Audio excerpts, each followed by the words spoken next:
صحیح مسلم کے اندر حدیث ہے، آپ صلی اللہ علیہ وآلہ وسلم نے فرمایا بندے کے کفر اور اسلام کے درمیان فرق ہی نماز ہے۔ جو نماز پڑھتا ہے وہ مسلمان ہے، اور جو نماز نہیں پڑھتا وہ پاکستان کے شناختی کارڈ میں مسلمان ہے، اللہ کی ڈیفینیشن میں وہ عملاً کافر ہے۔ صحیح مسلم انٹرنیشنل نمبرنگ کے مطابق 246 نمبر حدیث ہے، آپ جا کے پی ڈی ایف کھول لیں، اسلام 360 میں جا کے 246 نمبر حدیث صحیح مسلم کتاب الایمان چیپٹر میں کھول کے دیکھیں کہ بندے کے کفر اور اسلام، شرک اور اسلام کے درمیان فرق ہی نماز ہے۔ آپ بے شک اپنے آپ کو مسلمان کلیم کرتے رہے، لیکن وہ شناختی کارڈ والا مسلمان ہے، نکاح طلاق والا مسلمان ہے، اس کا جنازہ بھی پڑھ دیا جائے گا، پیدا ہوگا اذان بھی دے دی جائے گی، اللہ کے حضور وہ مسلمان نہیں ہے، وہ بس کلمے کا ہی ہم احترام کرتے ہیں، ادروائز تو عملاً کافر ہے وہ۔ اسی طریقے سے جامعہ ترمذی میں حدیث ہے، سنن نسائی کے اندر حدیث ہے، سنن ابن ماجہ کے اندر حدیث ہے کہ آپ صلی اللہ علیہ وآلہ وسلم نے فرمایا جس نے نماز چھوڑ دی گویا اس نے کفر کیا، من ترک الصلاۃ متعمدا فقد کفر۔ اب اس سے زیادہ اور کیا سخت بات کی جائے گی کسی کو یقین آئے کہ جس نے جان بوجھ کے نماز چھوڑ دی اس نے کفر کیا۔ اب جان بوجھ کے یہ نہ سمجھیے گا کہ میں بال بچوں دے وہ کمائی کرتا رہنا تھا مجھے ٹائم نہیں ملتا۔ جان بوجھ کی ڈیفینیشن بھی نبی علیہ السلام نے بخاری اور مسلم میں موجود ہے کہ اگر کوئی شخص بے ہوش ہو جاتا ہے یا سویا رہ جاتا ہے، یہ دو آپشنز ہیں، یا تیسرا آپشن ہے وہ بھول جاتا ہے، تو جیسے یاد آئے اسی وقت وہ والی نماز پڑھ لے۔ لیکن جو شخص دنیا کو ٹاپ پرائورٹی مانتا ہے، اپنا آفس چھوڑنے کے لیے تیار نہیں، اپنا کلینک چھوڑنے کے لیے تیار نہیں ہے، اور اپنی دکان چھوڑنے کے لیے تیار نہیں ہے نماز کے لیے، تو ظاہر ہے کہ وہ تو اپنے آپ کو دھوکہ دے رہا ہے۔ اللہ تعالیٰ تو اپنے معاملات کے اندر بالکل اسٹریٹ فارورڈ ہے، بالکل یہ ذہن میں رکھ لیں۔ جامعہ ترمذی میں صحیح سند کے ساتھ موجود ہے، عبداللہ بن شفیق تابعی رحمہ اللہ تعالیٰ کہتے ہیں کہ صحابہ کرام علیہم رضوان صرف نماز کے چھوڑنے کو ہی اعمال میں سے کفر سمجھتے تھے، یعنی وہ کسی کو نماز پڑھتا ہوا دیکھتے تھے تو کہتے تھے یہ مسلمان ہے، اور کسی کو نماز پڑھتا ہوا نہیں دیکھتے تھے تو وہ کہتے تھے یہ کافر ہے۔ یہ جامعہ ترمذی ہے، یہ کوئی سٹوری بک نہیں میں سنا رہا آپ کو۔ مسند احمد میں صحیح سند کے ساتھ حدیث ہے، نبی صلی اللہ علیہ وآلہ وسلم نے معاذ ابن جبل سے فرمایا معاذ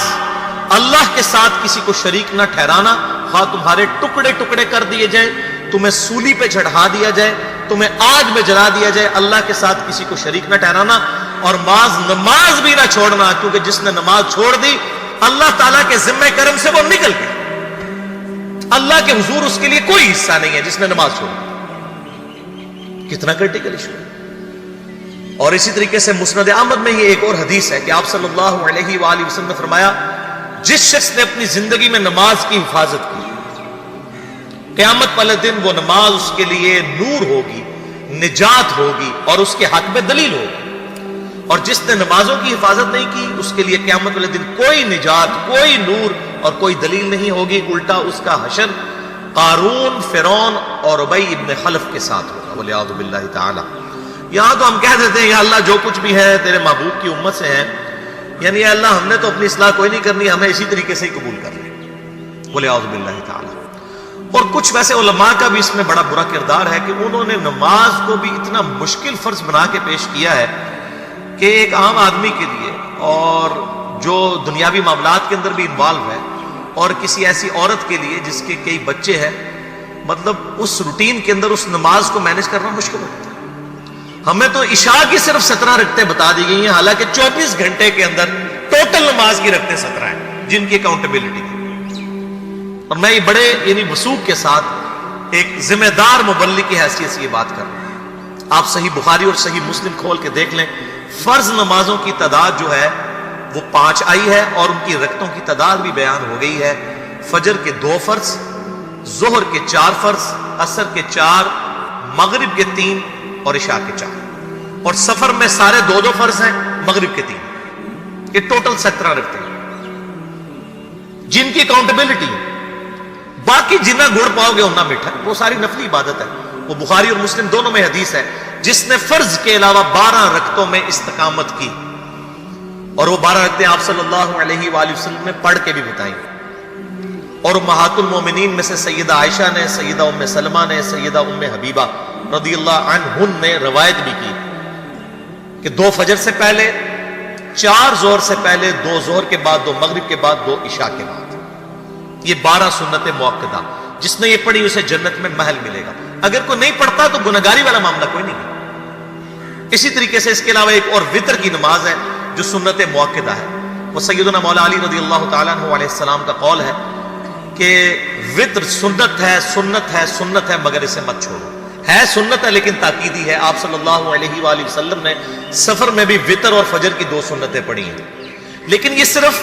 افضلیت کے اعتبار سے تاکیدی ہیں، ان کی کاؤنٹیبلٹی کوئی نہیں ہے۔ البتہ یہ ضرور ہے، سنن ابی داؤد میں ایک حدیث ہے کہ جس کی قیامت والے دن فرضوں میں کوتاہی نکل آئے گی تو اللہ تعالیٰ فرمائے گا میرے بندوں کی جو نفلی اور سنت عبادت ہے اس کو تول لو اور فرضوں کے ایکویلنٹ قبول کر لو۔ تو آپ اگر یعنی سنتیں پڑھیں گے تو اس کے ایکویلنٹ نفلوں کی کوتاہی پوری ہو جائے گی، ادروائز اکاؤنٹیبلٹی اس کی کوئی نہیں ہے، یہ ذہن میں رکھیے گا۔ صحیح بخاری اور مسلم دونوں میں حدیث موجود ہے، ایک صحابی آئے، انہوں نے کہا یا رسول اللہ صلی اللہ علیہ وآلہ وسلم میں جنت میں جانا چاہتا ہوں، مجھے کوئی شارٹ کٹ بتا دیں۔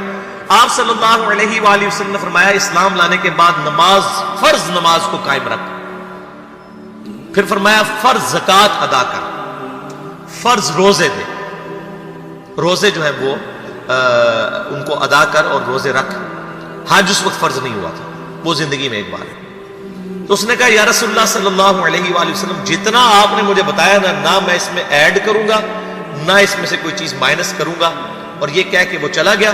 آپ صلی اللہ علیہ وآلہ وسلم نے فرمایا اگر کسی نے کسی جنتی شخص کو دیکھنا ہے تو اس کو دیکھ لو جو یہ کہہ کے گیا کہ میں فرض نماز سے زیادہ کوئی نماز نہیں پڑھوں گا،